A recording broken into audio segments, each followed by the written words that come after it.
మత్తయి సువార్త 21వ అధ్యాయంలో యేసు ప్రభు ఒక ప్రశ్న వేశారు. 21వ అధ్యాయం 28 నుంచి 32 వరకు మనం చూస్తే ఇక్కడ యేసు ప్రభు అడుగుతున్నారు, మీకేమి తోచుచున్నది? ఒక మనుష్యునికి 2 కుమారులుండిరి. అతడు మొదటి వాని యొద్దకు వచ్చి, కుమారుడా, నేడు పోయి ద్రాక్ష తోటలో పని చేయమని చెప్పగా వాడు పోను అని ఉత్తరం ఇచ్చాను. కానీ పిమ్మట మనస్సు మార్చుకొని పోయాను. అతడు రెండవ వాని యొద్దకు వచ్చి ఆ ప్రకారమే చెప్పగా వాడు అయ్యా పోదుననెను కానీ పోలేదు. ఈ ఇద్దరిలో ఎవడు తండ్రి ఇష్ట ప్రకారము చేసిన వాడని వారిని అడిగాను. అందుకు వారు మొదటివాడే అనిరి. యేసు, సుంకరులను వేశ్యలను మీకంటే ముందుగా దేవుని రాజ్యములో ప్రవేశించుదురని మీతో నిశ్చయముగా చెప్పుచున్నాను. యోహాను నీతి మార్గమున మీ యొద్దకు వచ్చాను, మీరు అతనిని నమ్మలేదు. అయితే సుంకరులను వేశ్యలను అతని నమ్మిరి. మీరు అది చూచియో అతని నమ్మునట్లు పశ్చాత్తాపపడకపోతిరి. ప్రార్థించుకుందాం. దయగల ప్రభా, మీ వాక్యము వలన మేము జీవించుదామని మీ లేఖనం సెలవిస్తున్నది. మా ఆత్మీయ జీవితాలకు ప్రయోజనకరంగా, వినువారికి క్షేమకరంగా, మీకు మహిమకరంగా ఈ వర్తమానం ఆశీర్వదించమని యేసు నామమున ప్రార్థిస్తున్నాము తండ్రి, ఆమేన్. యేసు ప్రభు చాలాసార్లు ప్రశ్నించాడు. వింటున్న వారితో చాలాసార్లు ప్రశ్నించాడు. అయితే దాదాపు 90% ఆయన వేసిన ప్రశ్నలన్నీ కూడా చాలా సులభమైనవి, కష్టతరమైనవి ఏవి లేవు. కొన్ని ఉన్నాయి. అయితే మోస్ట్ ఆఫ్ దెమ్ అంటే అందరికీ తెలిసిన విషయాలు అడిగాడు. అంటే మీకు ఇంకో ఎగ్జాంపుల్, పేతురుని అడిగాడు. ఒక వ్యక్తి చాలా బాకీ ఉన్నాడు, ఇంకొక వ్యక్తి చాలా తక్కువ బాకీ ఉన్నాడు. ఆ అప్పిచ్చిన వాడు ఇద్దరినీ క్షమించాడు. వీరిలో ఎవరు ఎక్కువగా అతన్ని ప్రేమిస్తారంటే ఎవరైనా చెప్పే సమాధానమే అది, ఎవరికి ఎక్కువగా క్షమించబడ్డాయో వారు అని. సో ఇక్కడ కూడా అలాంటి ఈజీ క్వశ్చన్ ప్రభు అడుగుతూ ఉన్నాడు. ఒకడు పోనన్నాడు, పోయాడు. ఒకడు పోతానన్నాడు, పోలేదు. కాబట్టి న్యాచురల్గా మన ఆన్సర్, ఎవరి ఆన్సర్ అయినా, వీరిలో ఎవరు తండ్రి చిత్తము చేశాడు అంటే మొదటివాడు. అంటే ఎవరైతే పోనని చెప్పిపోయాడో ఆ వ్యక్తి తండ్రి చిత్తం చేశాడని ఎవరైనా కూడా చెబుతారు. అయితే ఈ ఉపమానంలో యేసు ప్రభువు ఎందుకు చెబుతున్నాడంటే, తన ఎదురుగా శాస్త్రులు పరిసయ్యులు ఉన్నారు. వీరి దృష్టిలో వీరు ఇతరుల కంటే గొప్పవాళ్ళు, సుంకరులు, పాపులు, వేశ్యలు, వారిని వీరు తృణీకరించేటువంటి స్వభావం ఉన్నటువంటి వారు. సో ఈ ఉపమానంలో ఆ సందర్భం, యేసు ప్రభు వారితో మాట్లాడుతూ ఈ ఉపమానం తర్వాత ఏం చెప్పాడంటే, సుంకరులు, వేశ్యలు మొదట వారు దేవుణ్ణి నమ్మడానికి ఇష్టపడరు. అయితే వారు దేవుణ్ణి నమ్మి పరిసయ్యుల కంటే ముందుగా పరలోక రాజ్యములో ప్రవేశిస్తారు. ఈ పరిసయ్యులు, శాస్త్రులు ఎవరంటే, మేము దేవుణ్ణి నమ్మిన వాళ్ళం, దేవుని గురించి అందరికంటే బాగా తెలిసిన వాళ్ళం అని చెప్పుకునేటువంటి వారు. కాబట్టి ఈ ఉపమానం పరిసయ్యులకు, శాస్త్రులకు బాగా తగిలిందనమాట. ఎందుకంటే ప్రభువు అక్కడ మరి అల్పులైన వారిని అప్హోల్డ్ చేస్తూ, వాళ్ళు మీకంటే ముందుగా పరలోక రాజ్యంలో ప్రవేశిస్తారు. సో ఇక్కడ ఐ జస్ట్ స్టడీ, ఈ దీంట్లో మనం నేర్చుకోవాల్సిన విషయాలు ఏమున్నాయి? అఫ్కోర్స్ శాస్త్రులకి, పరిసయ్యులకి దట్ వాజ్ ఎ లెసన్. అంటే వాళ్ళ స్థితిని వాళ్ళు తెలుసుకోవడానికి. సో ఇక్కడ కొన్ని తలంపులు ఏంటంటే, అసలు మొదటి వానిలో ఎందుకు మార్పు వచ్చింది ఆలోచిస్తే చాలా కారణాలు ఉండొచ్చు. అంటే మనం బైబిల్ చదివినప్పుడు, ఒక ఉపమానాన్ని మనం ధ్యానించినప్పుడు దాన్ని మనం చాలా ప్రేయర్ఫుల్గా ధ్యానించాలి. ప్రతి ఉపమానం, ప్రతి మాట మనకు ఆత్మీయ క్షేమాన్ని కలుగు చేస్తుందని మనం విశ్వసించాలి. ఏదో రాసేశారు కథ, ఏదో చదివేస్తున్నాం అని కాదు, కానీ మనకు దేవుడు ఏం మాట్లాడుతున్నాడు.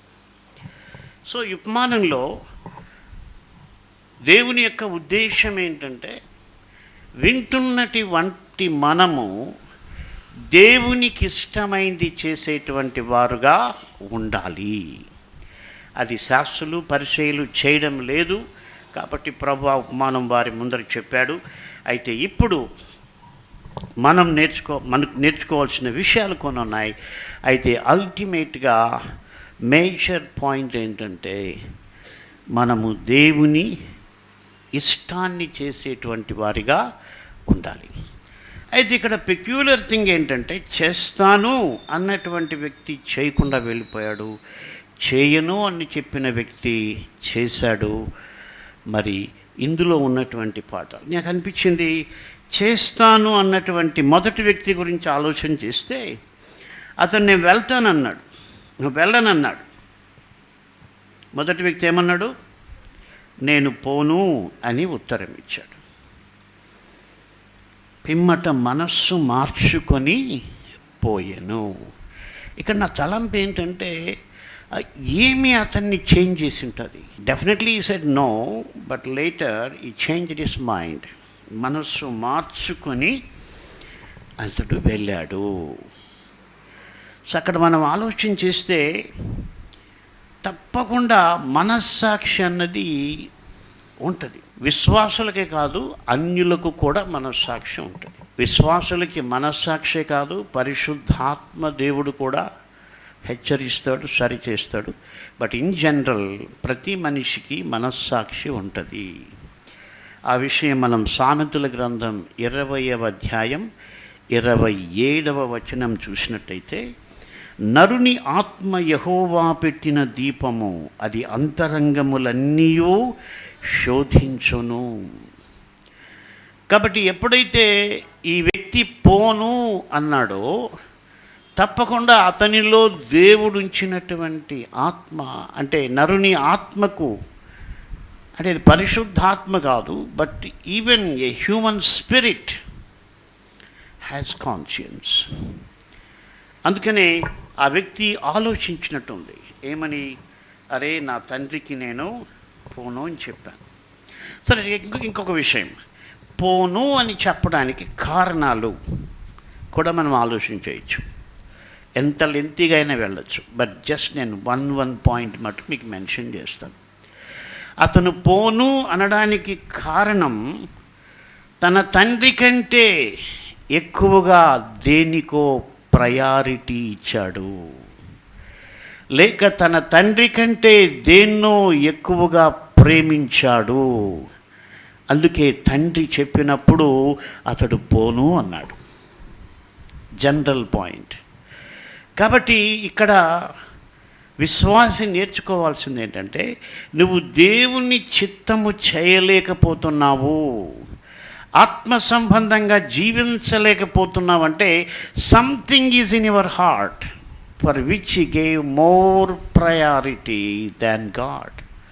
Ultimately no doubt about it. నువ్వు జీసస్ని ప్రభు అని పిలుస్తూ ఉండొచ్చు, వర్షిప్ చేస్తూ ఉండొచ్చు, పాటలు పాడుతూ ఉండొచ్చు, బట్ స్టిల్ నువ్వు దేవుని ఇష్టాన్ని నెరవేర్చలేకపోతున్నావంటే ఎక్కడో దేవుని కంటే ఎక్కువ ప్రయారిటీ దేనికో నీవిచ్చున్నావు. కాబట్టి ఇక్కడ నా తలంపు ఏంటంటే, ఆ వ్యక్తి నో అని చెప్పడానికి కారణం, ఈ హ్యాస్ ప్రయారిటీస్, అందువల్ల ఆయన నో అని చెప్పాడు. బట్ అతనిలో ఉన్నటువంటి ఆ ఆత్మ తప్పకుండా అతన్ని ఆలోచింపచేసింది. ఎందుకంటే అతడు మనస్సు మార్చుకొని అని రాయబడింది. ఈ చేంజ్ హిస్ మైండ్. నేను అనుకుంటున్నాను అతని మనస్సు మార్చబడ్డానికి కారణం, one of the major points maybe recall his father's love. అరే, నన్ను ఇంత పెంచి ఇంత పెద్ద చేసిన నా తండ్రి వస్తే నేను నో అన్నానే, no I should not do this అని తన మనసు మార్చుకొని వెళ్ళాడు.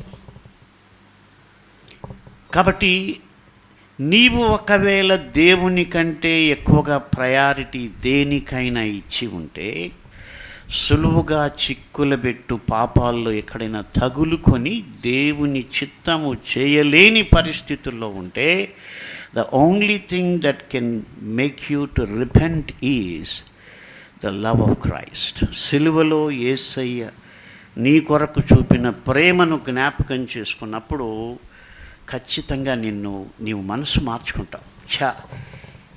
ఇంత గొప్ప ప్రేమ కలిగిన దేవుని నేను విడిచిపెట్టి ఎంత పనికిమాలినటువంటి విషయాలకి ప్రయారిటీ ఇస్తున్నాను అన్నటువంటి ఆలోచనతో నువ్వు మనసు మార్చుకునేటువంటి పరిస్థితి ఉంది. నెక్స్ట్ రెండవ వ్యక్తి పోతానన్నాడు, నేను వెళ్తానన్నాడు, కానీ వెళ్ళలేదు. సో ఇక్కడ కూడా పాయింట్ ఏంటంటే, అగైన్ ఈయన వెళ్ళడానికి ఇష్టపడుతూ ఉన్నాడు, కానీ ఏదో ఆటంకం వచ్చింది. Maybe on the way or the next minute something change his mind. గమనించండి, both change their minds. So ఆ వ్యక్తి పోను అని మనసు మార్చుకున్నాడు. దానికి కారణం తండ్రి ప్రేమను జ్ఞాపకం చేసుకోవడం అని మేజర్ పాయింట్ చెప్తున్నాం. చాలా విషయాలు చెప్పచ్చు, బట్ ఇక్కడ పోతాను అని చెప్పినటువంటి వ్యక్తి వెళ్ళలేకపోవడానికి కారణం నేను అనుకుంటున్నాను అగైన్ సమ్ హిండ్రాన్స్, కొంచెం ఆటంకం. మనలో చాలామంది సెకండ్ కేటగిరీకి చెందిన వాళ్ళంగా ఉంటాం. Most of the believers they may not say no to God, some of them, but most of them may not say no, but most of them say yes, but they don't do it.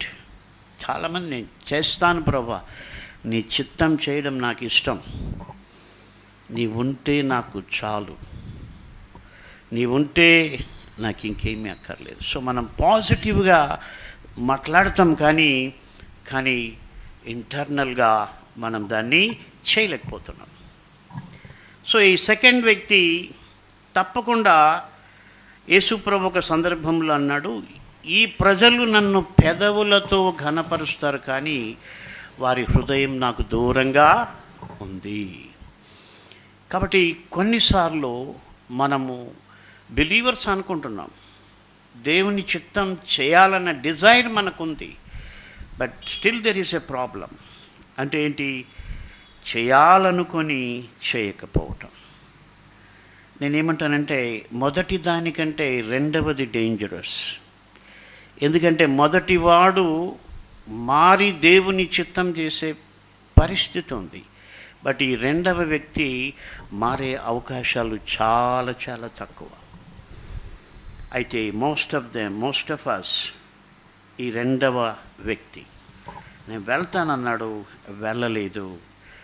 బహుశా ఆయనకు ఈ లోక ఆకర్షణ, లేకపోతే ఆ యొక్క తండ్రి ప్రేమను మరిపించేటువంటి సంగతి ఏదో అతనికి అడ్డొచ్చింది, ఆయన మానేశాడు. ఇక్కడ మనం చూసినట్టయితే, ఇక్కడ మోస్ట్ ఆఫ్ ద టైమ్స్ బైబిల్లో ఇద్దరు కుమారులు చాలా చాలా చోట్ల మనకు కనిపిస్తారు. ఇప్పుడు ఈ ఉపమానానికి సంబంధించి మనకు క్లారిటీ వచ్చేది ఏంటంటే, ఒక వ్యక్తి ఏమో నేను నీతో ఉండను, నువ్వు నాకు ఇష్టం లేదు, నా ఆస్తి నాకు ఇచ్చేయని వెళ్ళిపోయాడు, ఉండనని వెళ్ళిపోయాడు. అంటే మనం ఈ ఉపమానాన్ని కంపేర్ చేస్తే, నేను వెళ్ళను అని నో చెప్పిన వ్యక్తి అక్కడ కూడా తండ్రికి నో చెప్పి ఆస్తి తీసుకుని వెళ్ళిపోయాడు. అయితే పెద్ద కుమారుడు తండ్రికి ఎస్ చెప్పినటువంటి వాడు, నేను నీతోనే ఉంటాను, అని ఎస్ చెప్పినటువంటి వ్యక్తి పెద్ద కుమారుడు. బట్ అల్టిమేట్గా ఏమైందంటే నో అని చెప్పిన వ్యక్తి, తండ్రి ప్రేమను వద్దనుకొని వెళ్ళినటువంటి వ్యక్తి మారు మనస్సు పొంది తండ్రి దగ్గరకు వచ్చాడు. దాన్ని సహింపలేక పెద్ద కుమారుడు ఇంటి బయట ఉన్నాడు. అంటే లోపల ఉన్నవాడు బయట ఉన్నాడు, బయట ఉన్నవాడు లోపలికి వచ్చాడు. అదే యేసు ప్రభు చెప్పారు, మొదటివారు కడపటివారు అవుతారు, కడపటివారు మొదటివారు అవుతారు. చాలాసార్లు ఈ రక్షణ సంఘాలు అనుకునేటువంటి వాళ్ళు, లేకపోతే బిలీవర్స్ చర్చెస్ అనేటువంటి వాళ్ళు మెయిన్ లైన్ చర్చెస్ వాళ్ళని విమర్శించేవాళ్ళు. వాళ్ళు గొడవ పడతారు, వాళ్ళు నామినల్ క్రిస్టియన్స్, వాళ్ళకి ఆత్మీయత లేదు అని వాళ్ళని కడపటి వారుగా చూసేటువంటి వారు. బట్ అల్టిమేట్లీ వీళ్ళు కోర్టులకు వెళ్ళి కొట్టుకొని వీళ్ళు కడపటి వారు అయిపోయారు. వారిలో చాలామంది ఇప్పుడు మొదటివారు అవుతున్నారు. కాబట్టి మనం చూసినట్టయితే ఇక్కడ మొదటి వ్యక్తి నో చెప్పడానికి కారణాలు, మళ్ళీ వెళ్ళడానికి కారణాలు మీరు మళ్ళీ పర్సనల్గా ధ్యానించండి. నేను జస్ట్ క్లూ ఇస్తున్నాను, సినాప్సిస్ ఇస్తున్నాను. సో రెండో వ్యక్తి ఎస్ అన్నాడు, వెళ్ళలేకపోయాడు. అల్టిమేట్లీ ఇద్దరిలో కూడా మరి ఆ యొక్క దేవుని ప్రేమ గుర్తొచ్చి ఆ వ్యక్తి మనసు మార్చుకున్నాడు. ఈ రెండవ వ్యక్తి దేవుని ప్రేమను మరిచిపోయి తండ్రి ఆజ్ఞకు భిన్నంగా ప్రవర్తించాడు. నాకు ఒక సిల్లీ థాట్ వచ్చింది. నాకు కూడా 2 కుమారులు ఉన్నారు కదా. నేను అనుకున్నాను, when he faced this incident తండ్రి మనసు ఎలా ఉంటుంది అనిపించింది నాకు. మనం ఏం చేస్తున్నామంటే అపమానంలో ఉన్న ముగ్గురిని మనం కొంత చూస్తూ ఉన్నాం. అక్కడ తండ్రి ఉన్నాడు. ఆ ఉపమానంలో ఆ తండ్రి యొక్క పరిస్థితి ఎలా ఉంటుందంటే, ఆ మొదటి వ్యక్తిని బట్టి తప్పకుండా బాధపడి ఉంటాడు నో అన్నప్పుడు. But I believe he prayed for his first son. న్యాచురల్గా నాకు తెలిసినంత వరకు యేసు ప్రభు చెప్పిన ఉపమానాల్లో most of them are believers. Even 15వ అధ్యాయంలో 3 ఉపమానాలు చెప్తే యేసు ప్రభు అక్కడ అందరు కూడా బిలీవర్స్ యొక్క యాటిట్యూడ్ అక్కడ కనిపిస్తుంది. కాబట్టి ఐ బిలీవ్ ఇక్కడ కూడా ఈ తండ్రి తప్పకుండా దేవుని నమ్మిన వ్యక్తి మరి బాధపడి ఉంటాడు. రెండవది ప్రార్థన చేసి ఉంటాడు. అయితే నాకు ఒక థాట్ వచ్చింది, నా పర్సనల్గా నేను ఎగ్జామ్ చేసుకున్నాను. ఆ మొదటి కుమారుని కొరకు తండ్రి ప్రేయర్ చేసి ఉంటాడు, కానీ రెండవ కుమారుని కొరకు తండ్రి ప్రేయర్ చేసి ఉండే అవకాశాలు చాలా తక్కువ. ఎందుకంటే ఆయన ఎస్ అన్నాడు కదా, ఆయన ఎస్ అన్నాడు. అంటే నేను అస్సలు రెండవ కుమారుని కొరకు ప్రేయర్ చేయలేదని చెప్పట్లేదు, బట్ నాట్ మచ్ కన్సర్న్డ్ అన్నటువంటిది అక్కడ అనిపించింది. బట్ నాకు అనిపించింది ఈ వుడ్ హ్యావ్ ప్రేయిడ్, ప్రభువా నా కుమారుడు వెళ్తానన్నాడు, ఆయన వెళ్ళి ఆ పని చేయడానికి సహాయం చేయండి అని ఒక ప్రార్థన ఆయన చేసి ఉండాలని, లేక నేను చేయాలని అనుకుంటున్నాను. నో అని చెప్పిన వ్యక్తి కొరకు నేను ప్రేయర్ చేయాలి, ఎస్ అని చెప్పిన వ్యక్తి కొరకు కూడా నేను ప్రార్థన చేయాలి. ప్రభువా ఆయన ఎస్ అన్నాడు, but help him to fulfill his commitment, because without God's help no one can do his will. కాబట్టి మనం విశ్వాసుల కొరకు ప్రార్థన చేయాలి, అవిశ్వాసుల కొరకు కూడా ప్రార్థన చేయాలి. నేను వెళ్ళను లేక నాకు దేవుడొద్దు అన్నవారి కొరకు ప్రార్థన చేయాలి. నేను దేవునిలో ఉన్నాననే వ్యక్తుల కొరకు కూడా వాళ్ళ విశ్వాసంలో స్థిరంగా ఉండడానికి ప్రార్థన చేయాలి. సో ఇది మొదటి కుమారుడు, రెండవ కుమారుడు, తండ్రి. సో ఇక్కడ మనం నేర్చుకోవాల్సినటువంటి విషయాలు కొన్ని చెప్తాను. ఎప్పుడైతే నో అన్న వ్యక్తి, లేక ఈ లోకంలో మనం అవిశ్వాసుల్ని చూసినప్పుడు naturally we don't like them. Suppose BJP వాళ్ళు, ఆర్ఎస్ఎస్ వాళ్ళు, బజరంగ్ దళ్ వాళ్ళు, వీళ్ళని చూస్తే మనకు నెగిటివ్ ఒపీనియన్ ఉంటుంది. But we should change our mind. మనం వాళ్ళ కొరకు ప్రేయర్ చేయాలి, వాళ్ళపైన నెగిటివ్ థాట్ని తీసేయాలి. ఎందుకంటే నో అని చెప్పేవారిని కూడా దేవుడు రక్షిస్తాడు. హల్లెలూయా. దేవుడు వాళ్ళకి అవకాశం ఇస్తాడు. బైబిల్లో కొన్ని వాక్యాలు చూస్తే చాలా ఆశ్చర్యం అనిపిస్తుంది. God's love. యెషయా గ్రంథం 65వ అధ్యాయం 2వ వచనంలో, తమ ఆలోచనలను అనుసరించి చెడు మార్గమున నడుచుకొనుచు లోబడనొల్లని ప్రజల వైపు దినమంతయు నా చేతులు చాపుచున్నాను. ఎంత దేవుని ప్రేమ! నేనేమంటానంటే, ఇక్కడ మనం పెట్టుకోవాలి. ఎవరిని? గాస్పల్కి నెగిటివ్గా ఉన్న వాళ్ళని ఇక్కడ మనం పెట్టుకోవాలి. సో వీళ్ళ విషయంలో దేవుడు ఏం చేస్తున్నాడంట? దినమంతయు ఆయన ప్రేమ గల చేతిలో చాపుతూ ఉన్నాడు. అది దేవుని యొక్క యాటిట్యూడ్. ఎవరి విషయంలో?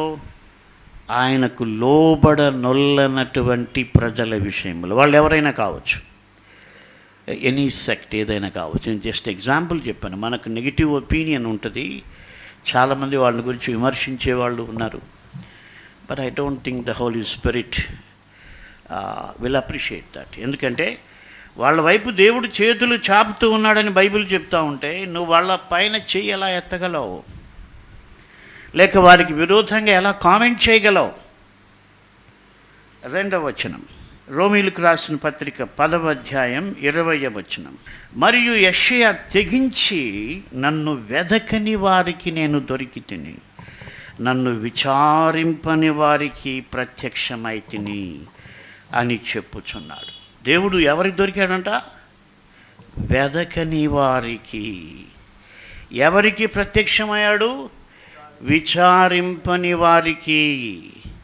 కాబట్టి ఇక్కడ కూడా మనం వాళ్ళని పెట్టుకోవాలి. వాళ్ళు వెదకరు, విచారింపరు. అయితే దేవుడు వారిని ప్రేమిస్తున్నాడు.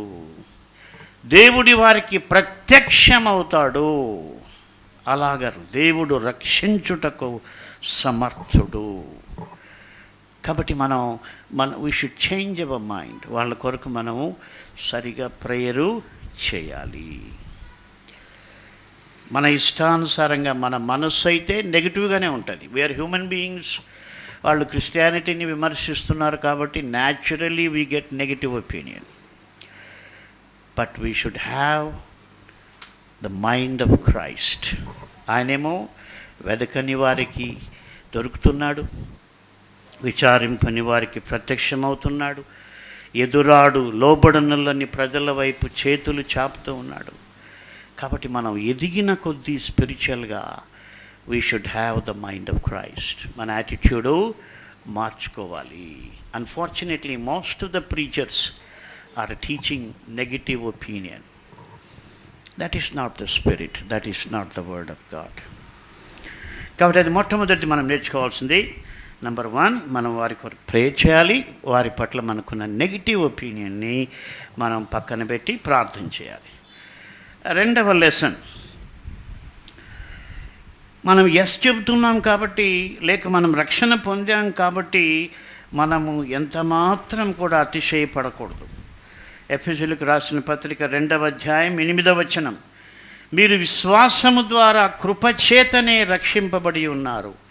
ఇది మీ వలన కలిగినది కాదు, దేవుని వరమే. అది క్రియల వలన కలిగినది కాదు, కనుక ఎవడునూ అతిశయపడ వీలు లేదు. కాబట్టి మనం అతిశయపడడానికి ఏమీ లేదు అక్కడ. దేవుని కృప మన దగ్గరకు వచ్చింది, రక్షణ పొందాం. ఆ దేవుని కృప వాళ్ళ దగ్గరకు పోతే వాళ్ళు కూడా రక్షణ పొందగలరు. యేసుప్రభు అన్నాడు, మీ మధ్యన చేయబడిన సూచక క్రియలు సొదొమ గొమొర్రాలలో చేసి ఉంటే కూడా వారు ఎప్పుడూ మారు మనస్సు పొంది ఉంటారన్నాడు. కాబట్టి దేవుడు మన పట్ల చూపినటువంటి కృప ఆయన ఎవరికైనా చూపగలడు. మనం దాన్ని మర్చిపోయి చాలాసార్లు మనం అతిశయపడేటువంటి ప్రమాదం ఉంది. 3వ లెసన్, చాలా lessons, but I always teach you so that you may remember. మొట్టమొదటిది, రక్షణ లేనటువంటి అన్ని జనుల విషయంలో మన నెగిటివ్ ఒపీనియన్ని తీసేసుకోవాలి. రెండవది, మన రక్షణను బట్టి మనం అతిశయపడకూడదు. మూడవది, మనం ఎవరిని తిరస్కరించకూడదు. నేను మెడిటేట్ చేస్తున్నప్పుడు ఐ రియలీ క్రైడ్, ప్రభా నిజంగా నాకు ఇలాంటి మనసు ఉందా? కొన్నిసార్లు నేను అన్యుల విషయంలో నెగిటివ్గా రెస్పాండ్ అయ్యాను, కొన్నిసార్లు నేను అతిశయపడ్డాను, కొన్నిసార్లు తిరస్కారం చేశాను. అంటే మనకంటే తక్కువ వాళ్ళని డెస్పైజ్ చేస్తారు. ఫర్ ఎగ్జాంపుల్, మనం లోకంలో అది కామన్గా ఉంటుంది యాటిట్యూడు. ఫర్ ఎగ్జాంపుల్, బాగా చదువుకున్న వ్యక్తి చదువు రాని వ్యక్తిని కొంచెం తక్కువగా చూస్తారు. It is very common in the society. But being a believer you cannot do that, you should not do that. ఎందుకంటే బైబిల్ ఏం చెప్తుందంటే, యోబు గ్రంథం 36వ అధ్యాయం 5వ వచనం, ఆలోచించుము, దేవుడు బలవంతుడు, కానీ ఆయన ఎవనిని తిరస్కారము చేయడు, ఆయన వివేచనా శక్తి బహుబలమైనది. సో దేవుడు ఎవరిని తృణీకరించడంట. ఆయన తృణీకరించాలనుకుంటే ఎవరినైనా తృణీకరించవచ్చు. అయితే దేవుని స్వభావం, ఆయన ఎవరిని కూడా తృణీకరించడు. కాబట్టి మనం తక్కువగా ఎవరిని చూడకూడదు. అఫ్కోర్స్ దే మే బీ సోషల్గా వాళ్ళు పేదవారుగా ఉండొచ్చు. నాకు చాలా భయం పేదవాళ్ళంటే, ఎందుకంటే నేను ఎక్కడైనా మిస్బిహేవ్ చేస్తానేమో వాళ్ళతో అని. I don't care about rich people, but I'm concerned. నాకంటే తక్కువ వారిని, పేదవారిని నేను ఎక్కడైనా డిస్పైజ్ చేస్తానేమో. ఎందుకంటే God is very concerned about them, చాలా కన్సర్న్. అలా చేస్తే మనం దేవునితో మనం రియల్ ఫెలోషిప్ ఎంజాయ్ చేయలేం. కాబట్టి మనం అన్యుల విషయంలో మన మైండ్ చేంజ్ చేసుకోవాలి, వాళ్ళ కొరకు ప్రార్థన చేయాలి. మన దేవుడు వారిని ప్రేమిస్తూ ఉన్నాడు. మనం అతిశయపడకూడదు. రెండవ లెసన్. మూడవది, మనం ఎవరిని తిరస్కారం చేయకూడదు. 4వ పాయింట్ కూడా,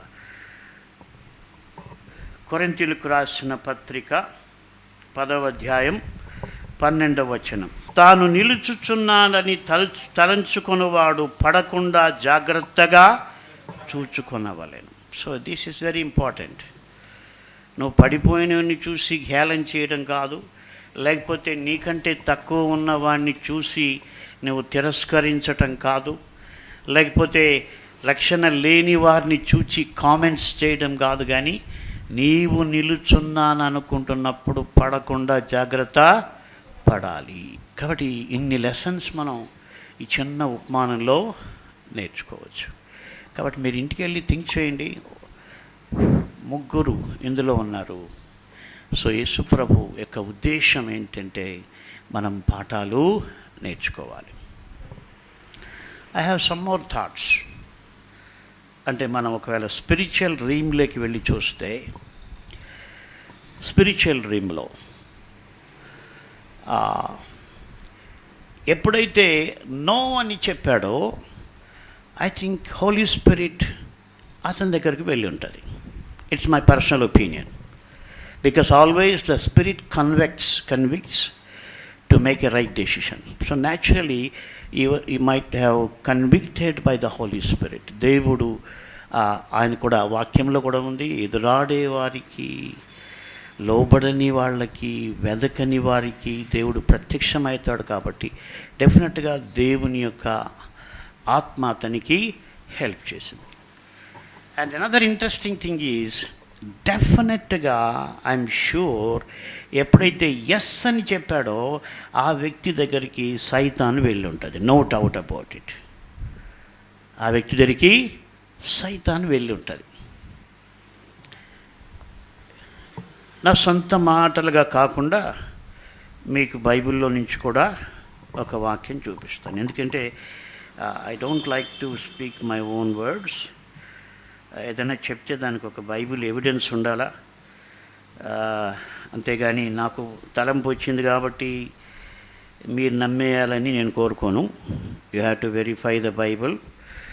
మీరు ఒకసారి, నేను ఎందుకు చెప్తున్నానంటే, ఎవరైతే ఎస్ అని చెప్పారో వారి దగ్గరకు సైతాను వెళుతుంది అని చెప్పడానికి నాకున్నటువంటి ఆధారం ప్రకటన గ్రంథం 12వ అధ్యాయం 17వ వచనం. అందుచేత ఆ ఘట సర్పము ఆగ్రహము తెచ్చుకొని దేవుని ఆజ్ఞలు గైకొనుచు యేసును గూర్చి సాక్ష్యమిచ్చుచూ ఉన్నవారైన ఆమె సంతానములో శేషించిన వారితో యుద్ధము చేయుటకై బయలు వెడలి సముద్ర తీరమున నిలిచెను. ఇక్కడ సైతాను పోరాటం చేస్తుందంట. ఎవరితో? దేవుని ఆజ్ఞలు గైకొనుచు యేసును గూర్చి సాక్ష్యమిచ్చుచూ ఉన్న వారి పైన ఆగ్రహముతో సైతాను వాళ్ళతో యుద్ధం చేయడానికి వెళ్ళింది. కాబట్టి ఎప్పుడైతే ఈ వ్యక్తి తండ్రికి ఎస్ అని చెప్పాడో ఆ వ్యక్తి దగ్గరికి సైతాను వెళ్ళే అవకాశాలు ఉన్నాయని మనకు బైబిల్ తెలుస్తుంది. కాబట్టి ఇక్కడ మనము we should know with whom we are dealing. రెండు ప్రభావము మన పైన అయితే ఉంటుంది. దేవుడైతే మనల్ని నిలబెట్టాలని చూస్తాడు, అపవాది అయితే మనల్ని పడగొట్టాలని చూస్తుంది. ఇంకా మనకి పేతురులో చూస్తాం, ఎవరిని మింగుదునా అని గర్జించు సింహం వలె అపవాది తిరుగుతూ ఉన్నాడు. కాబట్టి మనం చాలా జాగ్రత్తగా ఉండాలి విశ్వాసులు. అది చాలాసార్లు మనం మర్చిపోయి మనము అంటే కేర్లెస్గా జీవిస్తూ ఉంటాం. కాబట్టి మరొకసారి ఏంటంటే, వెళ్ళను అని చెప్పిన వ్యక్తి వెళ్ళాడు. ఐ బిలీవ్ తండ్రి ప్రేమను జ్ఞాపకం చేసుకున్నాడు. కాబట్టి నువ్వు ఎక్కడెక్కడ నో అని చెప్తున్నావో దేవునికి, అక్కడ దేవుని ప్రేమను జ్ఞాపకం చేసుకుంటే నువ్వు మనస్సు మార్చుకొని చక్కగా ఆత్మీయంగా వర్ధిల్లుతావు. మరి వెళతానని నువ్వు అనుకున్నప్పటికీ వెళ్ళకపోయే ప్రమాదం ఉంది. కారణం, ఎక్కడో అపవాది నిన్ను శోధించడానికి ప్రయత్నం చేస్తుంది. దాంట్లో పడిపోకుండా నీవు జాగ్రత్త పడాలి. కాబట్టి మనం అందరి కొరకు ప్రార్థన చేయాలి. ఎవరిని తృణీకరించకూడదు. ఆయన అందరినీ ప్రేమిస్తూ ఉన్నాడు. చాలా ఆశ్చర్యం కదా. నాకు కూడా ఒక్కోసారి అనిపిస్తుంది, ఏంటి దేవుని ప్రేమ, ఆయన ఎవరిని ప్రేమిస్తున్నాడు, మనం ఎవరిని ప్రేమిస్తాం. మనల్ని ఎవరు ప్రేమిస్తే వాళ్ళని ప్రేమిస్తాం. అందుకే కొండ మీద ప్రసంగంలో ప్రభువు చెప్పాడు, నో. కాబట్టి ఆయన లోబడనులని వారి వైపు ఆయన చేతులు చాపుతూ ఉన్నాడు. వెదకని వారికి దొరుకుతూ ఉన్నాడు. విచారింపని వారికి ప్రత్యక్షమవుతూ ఉన్నాడు. కాబట్టి యేసు ప్రభు యొక్క ప్రత్యేకత ఏంటంటే, మరి ఈ మాటలు వింటున్నటువంటి, ఒకవేళ నువ్వు నమ్మకపోయి ఉంటే యూట్యూబ్లో నువ్వు చూస్తూ, నువ్వు ఎదురాడుతున్నా, నువ్వు వెదకకపోయినా, నీవు విచారింపకపోయినా, యేసు ప్రభు నిన్ను ప్రేమిస్తూనే ఉంటాడు. ఆయన ప్రేమ అంత గొప్పది. అలాంటి గొప్ప ప్రేమను నువ్వు కలిగి ఉంటే నువ్వు నిజమైన విశ్వాసిగా జీవించగలవు. ఎప్పుడంటే ఆయన మాటలు అర్థం చేసుకోవాలి, ఆయన ఉపమానాలు అర్థం చేసుకోవాలి. అందులో నుంచి మనం కరెక్షన్ కొరకు చదవాలి. బైబిల్ చాలాసార్లు వాడుక కొరకు చదవడం కాదు. ప్రభా నన్ను స్పిరిచువల్గా ఎన్లైట్ చేయమని నువ్వు చదివితే తప్పకుండా దేవుడు నీతో మాట్లాడతాడు. లేకపోతే ఏదో నువ్వు చదువుతావు, మూసేస్తావు, అయిపోయిందంతే. But you have to ask God, ప్రభా నన్ను ఆత్మీయంగా ఎదిగించు, నాతో మీరు మాట్లాడండి అని ప్రార్థన చేస్తే తప్పకుండా దేవుడు నిన్ను బాగు చేస్తాడు. ప్రార్థించుకుందాం. దయగల ప్రభా, మిమ్మల్ని స్తుతిస్తూ ఉన్నాము తండ్రి. మీరు ఎంతైనా నమ్మదగిన దేవుడు. ఆ చిన్న ఉపమానంలో మేము నేర్చుకోవాల్సిన పాఠాలు మీరు మాకు బోధించారు. మా ప్రభా, మొదటి వ్యక్తి వెళ్ళను అని చెప్పాడు, కానీ బహుశా తండ్రి ప్రేమను జ్ఞాపకం చేసుకొని వెళ్ళాడు. మేము ఎక్కడెక్కడ మీకు లోబడకుండా ఉన్నామో ఆ అన్ని విషయాల్లో మీ ప్రేమను మేము జ్ఞాపకం చేసుకొని మీ చిత్తం చేయడానికి సహాయం చేయండి. వెళతాను అన్న వ్యక్తి మరి ఏ శోధనలో పడిపోయాడు, ఆయన వెళ్ళలేకపోయాడు. మేము కూడా మా ప్రభు చాలాసార్లు మీ కొరకు కొన్ని కార్యాలు చేస్తామని మేము ప్రామిస్ చేస్తాం, కానీ చేయలేని పరిస్థితి. మీ సహాయం లేకుండా మేమేమీ చేయలేమని గ్రహించి మీ పైన ఆధారపడటకు మాకు సహాయం చేయండి. అలాగే మేము అందరి కొరకు విజ్ఞాపన చేయుట కృప చూపించండి. మా ప్రభా, మేము నేర్చుకోవాల్సిన పాఠాలు మాకు మరొకసారి జ్ఞాపకం చేయండి. మేమెవరిని తిరస్కరించకుండా సహాయం చేయండి. మా రక్షణ విషయం మేము అతిశయించకుండా సహాయం చేయండి. నిలుచున్నటువంటి మేము పడిపోకుండా జాగ్రత్తగా ఉండడానికి సహాయం చేయండి. కాబట్టి మీ గొప్ప నామాన్ని బట్టి మా ప్రభా మాకు సహాయం చేయమని, దుష్టు నుండి కీడు నుండి తప్పించమని యేసు సర్వశక్తి గల నామమున ప్రార్థిస్తున్నాము తండ్రి. ఆమేన్. మనల్ని మనం పరిశీలన చేసుకొని ప్రభు యొక్క బలలో పాలు పొందుదాం.